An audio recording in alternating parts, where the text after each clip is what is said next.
Hey guys, this is Mike v. Detroit Borg with a quick look at the new 16 gig version of the 5th generation iPod Touch. Now, as you're aware, the 5th generation iPod Touch actually launched last October. And what they did at the time was retain the 4th generation iPod Touch as a lower cost option. So the 5th gen started off at $299, the 4th gen started off at $199. So what they're doing here with the new stripped down model is succeed the 4th generation with a 5th generation iPod Touch with some features removed. So this starts off at $229, which is still higher than the $199 of the 4th gen iPod Touch, but you get the same internal specs and the same 4-inch LCD screen, LCD IPS display, the same one on the iPhone 5 as well. So it's a higher quality display than the one that was on the 4th generation iPod Touch, which was a lower quality display of the version on the iPhone 4 and 4S. Now, in order to get costs down, they've done a few things here. They've removed the rear eyesight camera, so there is no back camera on this, and they removed the iPod loop. They've also changed some of the design here. So we have these black buttons as opposed to the aluminum buttons on the 32 or 64 gig version, and the standard capacity here is 16 gig instead of 32 gig. It's also available only in this specific color configuration, which alone is unique to the 16 gig model. So you get a black screen with the silver back panel. Now, if you got the silver or aluminum, raw aluminum version of the 32 or 64 gig, you actually get a white panel. All right, so let's go ahead and crack this open. I'm just going to peel off the plastic along the side.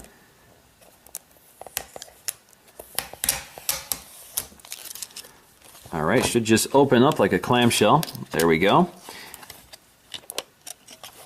All right, so there it is in its plastic tray. So I have a little piece of plastic here, which is holding it down. Just peel this up.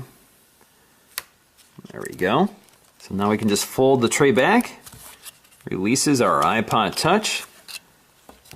Alright, so there is our 16 gig iPod Touch 5th generation. The first thing I noticed right away is this black Apple logo and iPod logo on the back.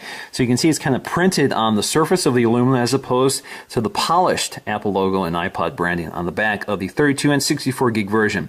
Otherwise, these are pretty much the same dimensionally, so they're just as thin, they're using the same body, but they've redesigned it just slightly to remove those features and to cut costs. So obviously the first thing you notice here is the removal of the camera and the microphone and flash. Now the microphone has been repositioned to the top on the 16 gig model, so you still have the capability, of course, of recording audio and using FaceTime. There is a FaceTime HD camera on here, so you still have a 720p front-facing camera for FaceTime or other apps like Skype.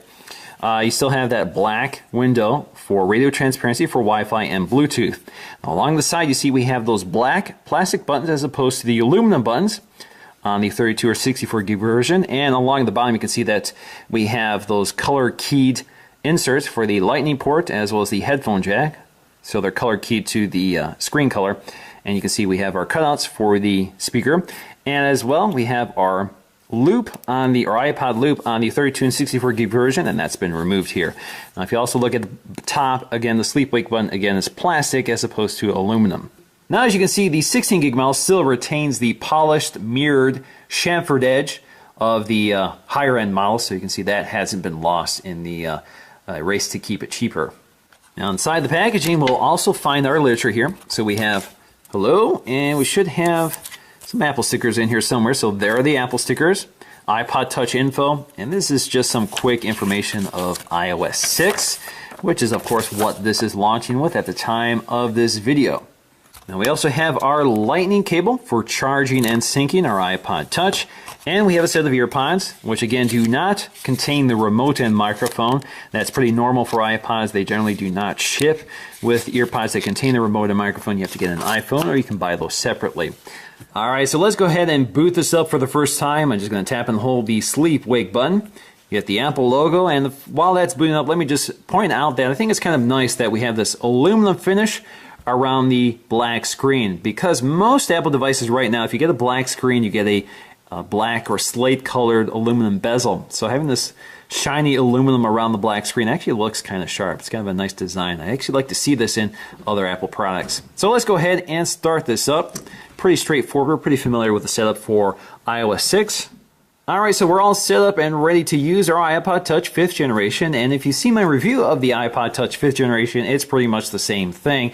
You get the same features including Siri integration, you get your drop-down menu, you get your messaging, you get your internal speaker, you have your front-facing 720p FaceTime camera for FaceTime, and you have Passbook and everything else you've come to expect from iOS 6. So there really is no sacrifice here in terms of software or features. You also get the same internal specs. So let's go ahead and run some benchmarks just to confirm that there really is no difference between this and the 32 gig version. Now, if you look at our Geekbench scores, you can see they're basically the same with small variations, and they have the same internal specs. So they both have the Apple A5 dual-core processor running at about 800 megahertz. They also have half a gig of RAM. Now, if you compare this to the fourth generation iPod Touch, you can see it's almost double the performance, which is a big improvement because the fourth generation only had a single-core processor. This was an A4 processor, clocked at 800 megahertz, and had only 256 megs of RAM. So, big improvement there in terms of overall performance. Now we still have a dedicated camera app, which of course only works with the front-facing camera, so you can record video or you can snap a few stills. Again, this video camera is capable of recording video at 720p. It's the exact same camera on all the other iOS devices capable of recording video at 720p. So in conclusion, I definitely think you get a much better iPod Touch for that $30 price increase. You get much better internal specs for keeping up with the latest versions of iOS. So iOS 7 is about to launch, and you can definitely bet on that working on this device. You also get that nice anodized aluminum finish, that better 4-inch LCD IPS display, and that better front-facing 720p HD camera for FaceTime HD. However, you lose one big feature for a lot of people is a big issue, which is that rear-facing camera.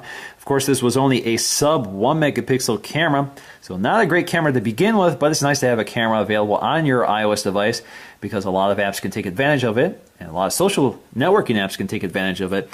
And I think it's particularly useful on the iPod Touch because a lot of people buy these because they can't afford or don't have a smartphone. A lot of kids use this, so it's nice to have a camera built into your iPod Touch at all times. And now if you want a camera on your iPod Touch, you have to spend $100 more. So for a lot of people, that's kind of a controversial point with this new product. So $70 is a pretty big savings here. So although you give up the camera, you do retain all the hardware that make this a great device. And certainly you can run iOS 7 and all the great features of iOS 7 still work on this device. You just lose the camera, and you have the standard 16 gig capacity. Now in terms of capacity, I think 16 gig is enough, especially if you don't have a camera built in, taking a lot of photos and video to fill up the camera or fill up the space.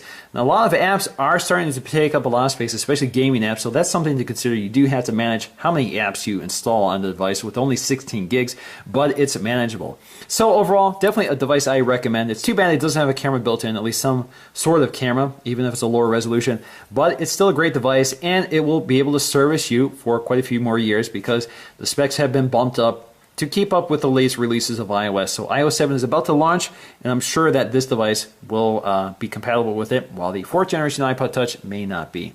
So that's going to do it for me in this video. Thanks for watching, and I'll see you again in the next one.